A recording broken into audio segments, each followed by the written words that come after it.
Mga Nation, if you have been closely following the news on U.S. immigration, chances are you've already heard the term chain migration.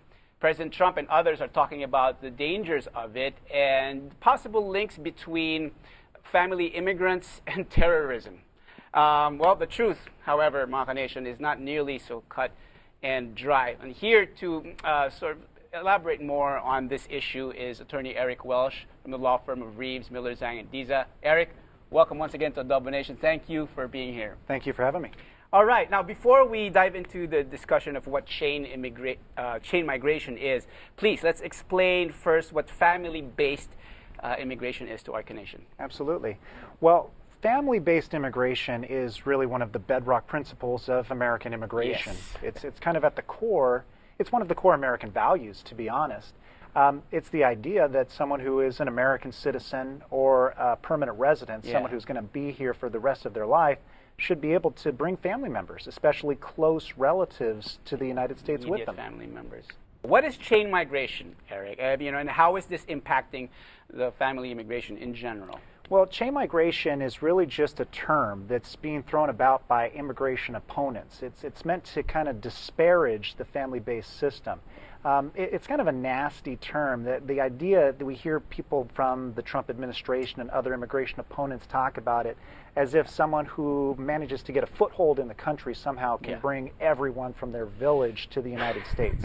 And that's one of the things that we have to realize with this, the myth of chain migration is that you're not really talking about letting in one person who are just immediately followed by a chain of family members. First of all, the first step is that it's limited. You can't petition everyone that you've ever been related to. Right. You can't petition your cousins or your aunts and uncles. You can file a petition for, if you're a green card holder, spouse and children. That's it. Yeah. If you're a citizen, spouse, children, parents, and brothers and sisters. Yeah. That's it. Then the second step is just like you're talking about, it's the time. Yeah. So just filing the petition isn't a visa. That's just the step one. Mm-hmm. They got to wait for a visa to become available because there's backlogs. There's only a limited number of visas. There's a quota system.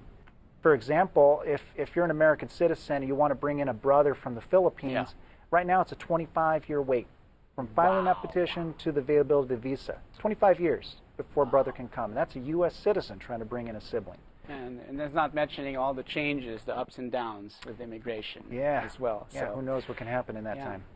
Never mind procrastinating. I mean, if you really want to get here, you're not going to procrastinate, but you really got to take the steps. You got to start it somewhere. It's a line, right? You think of it as a queue. You got to get your number. You got to start somewhere. And I have many clients who come to me 10 years after the fact and say, I wish I would have filed it 10 years ago. Go ahead and start that process. And the other reason, which I think is also very important, is because we hear about chain migration, right? So this is a politically volatile area. Right. And this is something where even now we're hearing from the Trump administration, you're hearing from pockets of Congress that they want, and there have been bills proposed to chop off parts of the family-based system. They want to end sibling-based petitions. They want to end petitions for children who are over a certain age. Right. They say you won't be able to petition married children. You won't be able to petition a child over the age of 31 or 41, an arbitrary age, that they'll just stop those petitions. Right. So, we might lose the ability to do something that you have a right to do now. File those petitions if you can. Talk to a lawyer. Please call my office. You can call us or you can visit our website at rreeves.com.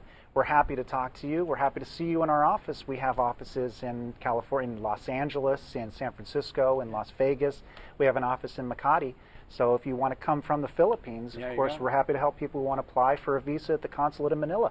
No excuses, Mga Nation. They even have one in Makati. There you go. Eric, thank you so much. Thank you. See you again next time. Absolutely. Maraming salamat sa'yo. There you go, Mga Nation. Always remember, family is everything. Most especially for us Filipinos. So, take action. Whatever immigration situation you're in, the most important thing to remember is to take action.